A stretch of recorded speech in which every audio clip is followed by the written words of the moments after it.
Hello दोस्तों, आज मैं आपको क्रांतिकारी मैना के बारे में बताने वाला हूँ, जिसके बारे में शायद ही आप लोगों ने कहीं पढ़ा होगा या किसी भी किताबों में पढ़ा होगा कि 1857 के स्वतंत्रता संग्राम में नाना साहब की दत्तक पुत्री मैना का भी नाम आता है। और उस समय स्वतंत्रता संग्राम का नेतृत्व नाना साहब कर रहे थे।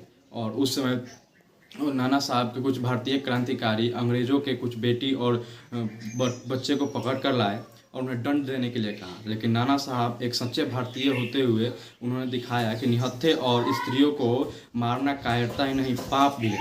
और उन्होंने अपनी बेटी मैना को इन्हें जिन्हें स्थान से लाया गया था वहाँ पहुँचाने के लिए कहा। मैना अपनी अंगरक्षक के साथ उन्हें लेकर गंगा तट पर पहुँची और नाना साहब बिठूर के लिए निकल गए।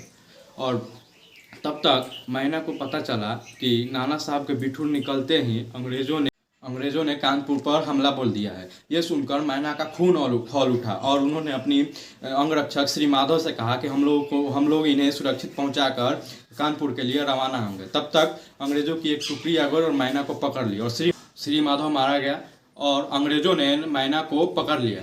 लेकिन जब अंग्रेज़ों को पता लगा कि ये मैना नाना साहब की बेटी है तो उनके खुशी का ठिकाना नहीं रहा। उन्होंने मैना को प्रताड़ित किया बहुत। उनसे पूछा कि बताओ कि भारतीय क्रांतिकारी कहाँ कहाँ छुपे हैं। बहुत प्रताड़ित किया। उनको पानी नहीं दिया गया, उनको जला दिया गया, कहीं कहीं पेड़ में बांध दिया गया और चारों बगल से लकड़ियाँ लगा दी गई। उसके बाद अंग्रेज़ों ने उनसे पूछा कि बताओ कि भारतीय क्रांतिकारी कहाँ छुपे हैं। इस पर मैना ने हंसते हुए अंग्रेज़ के मुँह पर थूक दिया और अंग्रेज़ गुस्से में आ गया, उसे जिंदा जला दिया गया। मैना को जिंदा जला दिया गया।